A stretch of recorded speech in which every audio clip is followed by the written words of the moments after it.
दोस्तों कभी आपने सोचा है कि क्रेडिट कार्ड पर 45 डेज़ का ही टाइम क्यों दिया जाता है, जबकि पर्सनल लोन पर 30 डेज़ की ईएमआई, होम लोन पर 30 डेज़ की ईएमआई और गोल्ड लोन पर भी 30 डेज़ का ही टाइम दिया जाता है। तो क्रेडिट कार्ड पर 45 डेज़ का ही टाइम क्यों दिया जाता है? चलिए इसको समझते हैं और डिस्कस करते हैं आखिर इसके पीछे बैंक की क्या मार्केटिंग एंड स्ट्रेटेजी है। सबसे पहले हम ये समझ लेते हैं कि बैंक का काम क्या है। जनरली बैंक के पास दो तरह के कस्टमर होते हैं, एक वो जिनके अकाउंट में बहुत पैसा होता है और दूसरे वो जिनके अकाउंट में पैसा नहीं होता।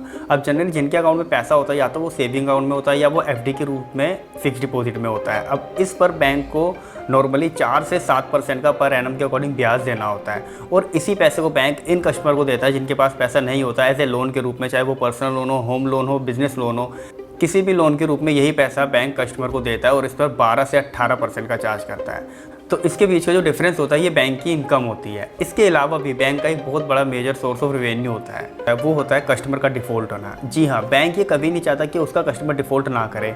बैंक चाहता है कि उसका मैक्सिमम से मैक्सिमम कस्टमर डिफ़ॉल्ट करे, जिससे कि बैंक का प्रॉफिट एंड अर्निंग बढ़ सके।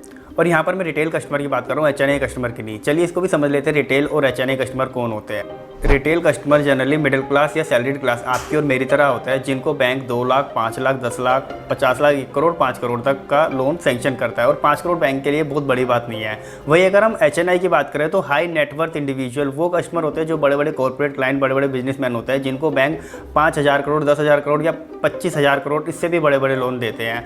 तो जो बैंकिंग इंडस्ट्री है वो कभी नहीं चाहेगी कि उसका एचएनआई कस्टमर डिफॉल्ट करे, क्योंकि एचएनआई कस्टमर के पास एक बहुत बड़ा बैंक का अमाउंट होता है और बैंक कभी नहीं चाहेगा कि वो डिफॉल्ट करे। वहीं रिटेल कस्टमर की बात करें तो बैंकिंग इंडस्ट्री चाहती है कि ज़्यादा से ज़्यादा कस्टमर डिफॉल्ट करे, बिकॉज उनसे रिकवरी का बहुत ईजी तरीका होता है। एक तो होता है अपना फ़ोन कॉल्स के थ्रू रिकवरी एजेंट, अगर इन सब से भी कुछ नहीं हुआ तो एक लीगल नोटिस होता है जो वो रिटेल कस्टमर को भेज के इजीली कोर्ट तक ले आ सकता है। और इस केस में most of the cases bank के फेवर में ही होते हैं, क्योंकि बैंक अपनी जगह 100% राइट होता है। और ये अगर हम एचएनआई की तरफ बात करें तो उनके पास ऑलरेडी उनके पर्सनल लॉयर होते हैं, उनके साथ लीगल फाइट करना इतना इजी नहीं होता। और एचएनआई कस्टमर के अगेंस्ट अगर लीगल एक्शन लेते भी है तो कोर्ट का डिसीजन आने में बहुत टाइम लगता है और इतने लंबे टाइम तक बैंक की कैपेसिटी नहीं होती कि अपना इतना बड़ा अमाउंट स्टक करके रखे। अब हम बात कर लेते हैं अपने मेजर पॉइंट की, why 45 days interest free time given on credit card.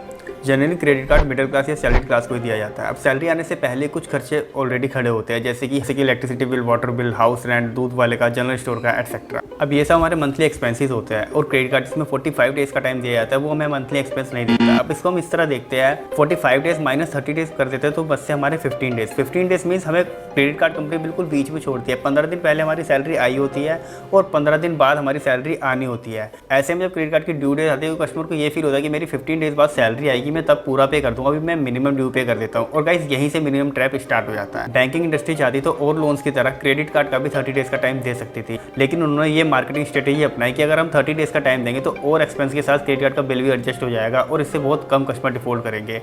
As पर data 43% credit card holder default करते हैं और मिनिमम ड्यू के ट्रैप में फंसते हैं, जबकि 57% ऑन टाइम और फुल अमाउंट ड्यू पे करते हैं। वैसे आप कौन सी कैटेगरी में आते हैं, 43% की, 57% की? कमेंट बॉक्स में कमेंट करके जरूर बताइएगा। और अगर आप मिनिमम ड्यू के ट्रैप में फंस चुके हो तो इसके लिए हमने अलग से वीडियो बना रखा है, जिसका लिंक पिन कमेंट में और डिस्क्रिप्शन में भी है। उस वीडियो को आपको देख के पता लगेगा कि मिनिमम ड्यू कितना डेंजर होता है और उस ट्रैप से बाहर कैसे आया जा सकता है। I hope 45 days interest free on credit card की बैंकिंग की ये मार्केटिंग स्ट्रेटेजी आपको समझ आई होगी और मैं उम्मीद रखता हूँ कि आगे से आप इसके ट्रैप में नहीं फंसेंगे। दोस्तों अगर आज का वीडियो इन्फॉर्मेटिव रहा हो तो प्लीज़ एक थैंक्स का कमेंट कर दीजिए और इस वीडियो के रिगार्डिंग कोई भी सजेशन या क्वेरी है तो वो कमेंट भी आप करके बता सकते हैं।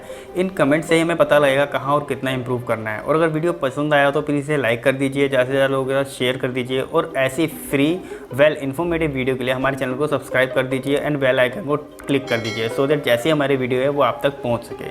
थैंक यू सो मच, मिलते हैं अगली वीडियो में। नमस्कार, आदाब, सत श्री अकाल, जय हिंद।